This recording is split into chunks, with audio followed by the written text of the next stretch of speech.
Hello everyone and welcome to Daria Draws. Today I'm tackling not only an old painting but also a cracked one. It was varnished before and then I had to travel, so I rolled it up and ended up damaging it quite badly. But I really like the idea and I like how I made it. Like, I have a good base to work with, so let's see what I come up with. Now let's have a closer look. As you can see, there are bits that are peeled off from the forehead and the cheekbone. At this point, I had no idea whether anything else would come off, so I gently kind of dug into the painting with my palette knife and hoped for the best. Now, my thought process behind it was that if I take out all the parts that want to naturally fall off at this point, then all the bits that kind of stayed, and if the hole doesn't get any bigger, then that's what I will end up with. And I mean, if by this point it didn't, like the places didn't crack, then they will not crack later on as well. So I just wanted to eliminate all the weakest links and then just work on top of the painting. Then I oiled out the painting, hoping that it would kind of seal whatever I have done, and moved on to preparing the palette. I like that there is some drama in the painting, like the contrasts are quite vivid, but I wanted to make it softer but kind of stay within the same color scheme. And so I'm using like the standard skin tone palette, I guess, with Naples yellow and ochre and a bit of scarlet red with browns and of course the vibrant blue. When preparing my palette, I always like to start with the darkest shades and then move on to the lightest. And of course, you can't always predict the exact shade that you're going to need, so you can't, create a perfect palette, but you can help yourself, your future self, and prepare like certain shades that you think you might need, and then add a little bit to the mix while you're in the process.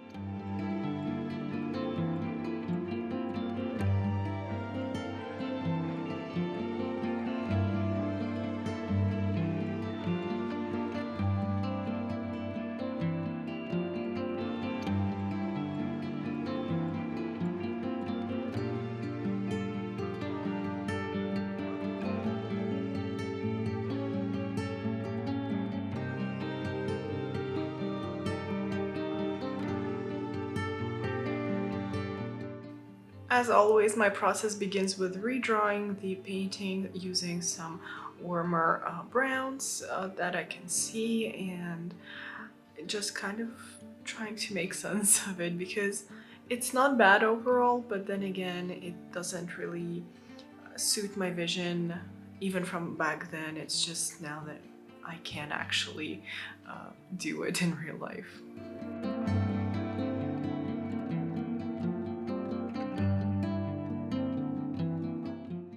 I want to make this painting look a little softer and lighter, just because I don't like when shadows kind of devour the shape and then you can't really see anything. So this kind of dramatic contrast is definitely not me, not anymore.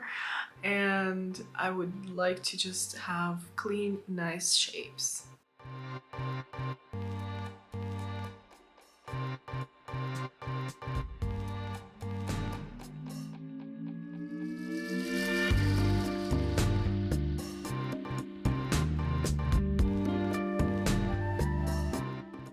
I was lucky enough that the damage didn't go far off from the original spots and no new bits were detected, so I actually like the placement of them, and I think I'm going to make them a part of the painting instead of covering them up with texture paste or thick layers of oil. I think it's not necessary, and it can actually give a certain feeling to the painting. And yeah, let's just see what will happen later on.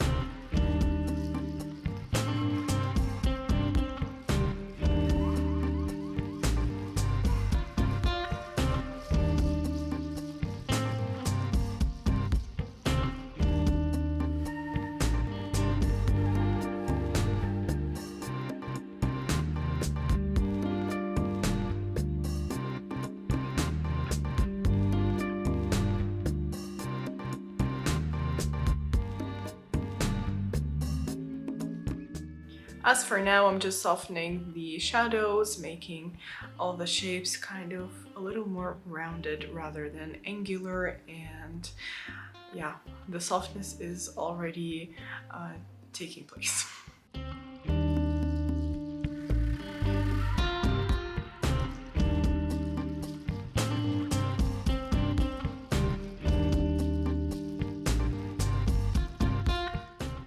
Also, I'm redoing the eye and the shape of the nose, and I want everything to be just very soft, and not only the shapes but also the edges, so you will not see me using any harsh lines in this portrait.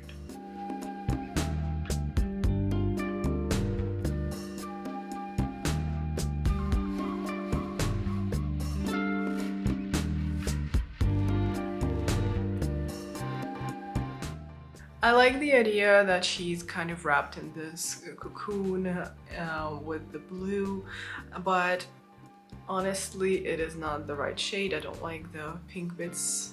They look too random, although I do like the reflections of color, and it adds always like a nice little detail. But here they just look very randomly placed, so I'm kind of getting rid of everything and toning everything down with a dark ultramarine.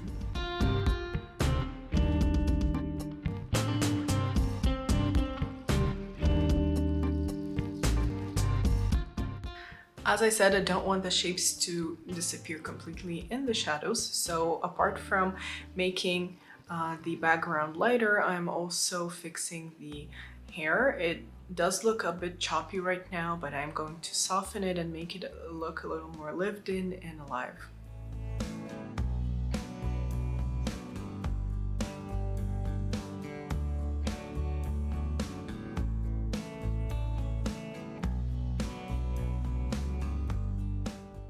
Even though I said the portrait is going to be a lot softer than the original version, it doesn't mean that it is not going to have any definition or contrast. So I am using my favorite glaze.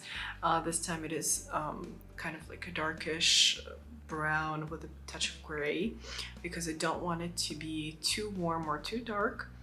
So I'm just going in all the dents and all the places that I want to darken and mute.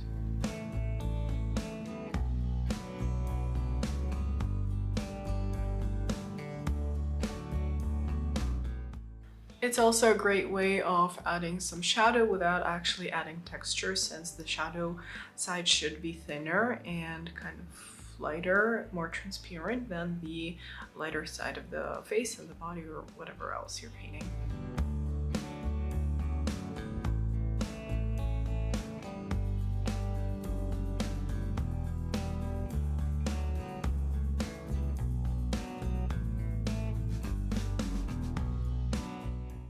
For the background, I decided to stick with the gray, with the kind of beigey gray, but I'm going to make it a lot lighter so that the darkest spot on the painting is the hair, and I don't want anything to compete with it.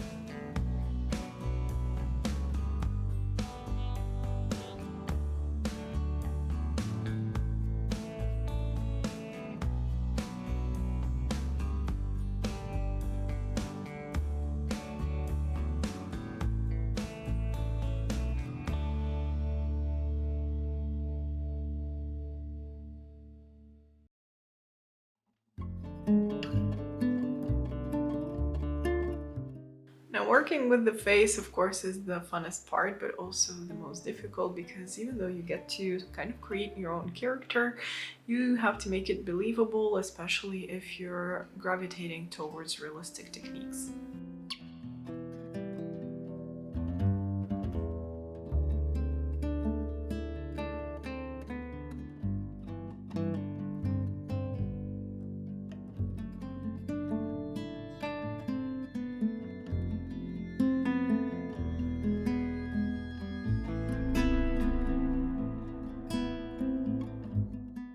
I didn't want to add any blacks or dark browns to the eyes because I wanted to accentuate that softness, and that, you know, even her eyes and eyebrows are a lot lighter than the darkest spot in the painting, which is the hair. And that's why creating contrast and definition, but still kind of keeping it very light and not having so much contrast, that was the challenge in this artwork.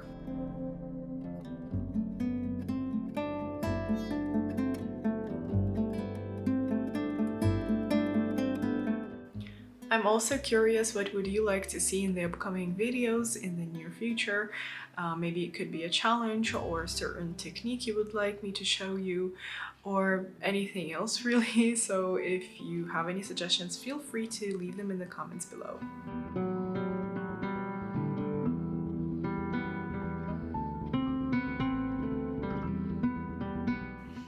Now here's a little trick that I actually really like doing is when painting hair, is to make it look a little bit like a block of color at first, and then to break it down with the background shade and then blend it all together, and that way you get very soft hair, but also you will have like some light peeking through, which I think makes it look very natural.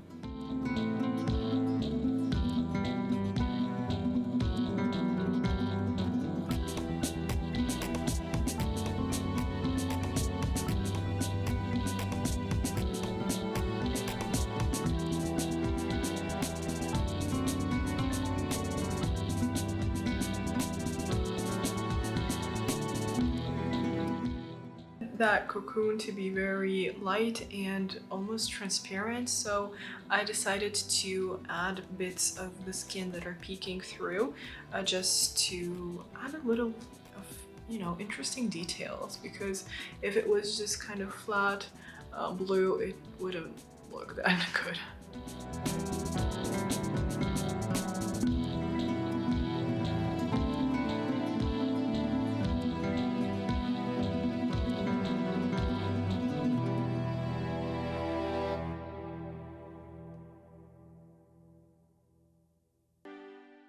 And the last session was also done just for the glazing bit, so that I could have all the needed values that I wanted for this portrait, and just to kind of deepen certain shadows.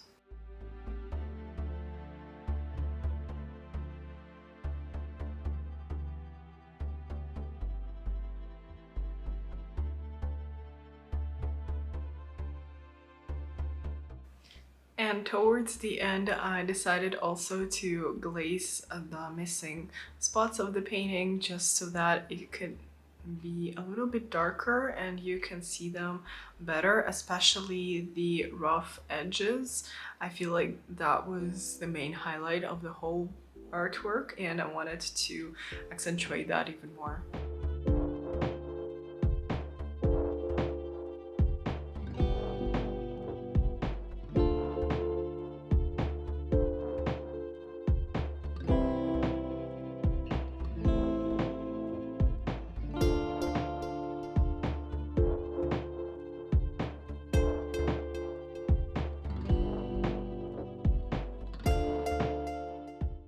So here you are about to see the end result, and if you enjoyed watching this video, please give it a thumbs up, comment it, and subscribe to my channel if you would like to see more content from me.